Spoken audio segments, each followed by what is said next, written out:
haven't written any poetry since February. If I cannot produce anything to wrap around the pain that hangs in the spaces between all of us, then there is nothing in me that feels worth saying. When I put pen to paper, I am consumed by a strange apathy, crawling through my nervous system and hiding behind my organs, coating my feelings in a slick so slimy I cannot get a grasp of them. On the 21st of March, instead of articulating the heavy piling into the creases of my own smile, I write, "Everybody is so sad."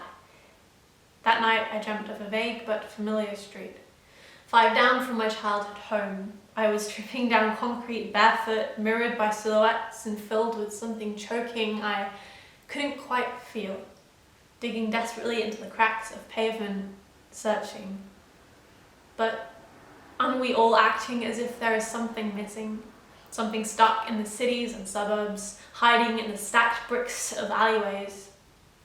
The first morning of lockdown, I woke to a stranger curled into my sheets. A girl, only half a person, thinly spread over neatly folded thoughts, pressed deep under her ribs by something in all of us that came grinding to a halt. Entire lives pulled apart in 24 hours. Neatly packaged bodies dislodged, all of us picking up pieces of our lives from our bedroom floor. All equally powerless. My eyelids swell at the sight of my useless, twisting fingers, but when I open them again, we are displacing our panic into creating, into art, into love, our ineffectual hands kneading the dough to bake into bread. I think we are finally coming to terms with who we were before the dirt of expectation. I have spent years hunting myself, but it made me sick to know that I was the girl in my own bedsheets. I have spent too long afraid of getting hurt. The discovery that the war had never been with one another made my throat close up.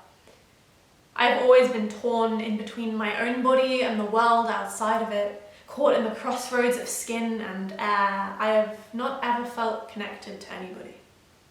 But it's weird that now I can feel my friend's touch so palpably in the spaces of "how are you holding up" messages. On the 20th of April, I write, "Tell your friends you love them." And I feel a belonging I used to only understand as something I could dodge. I want to find together in a dictionary and finally have something to pin beside it.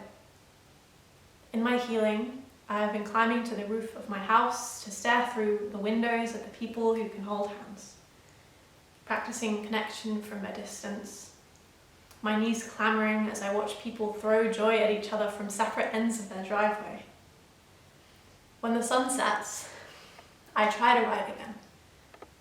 I am finally ready to be part of something.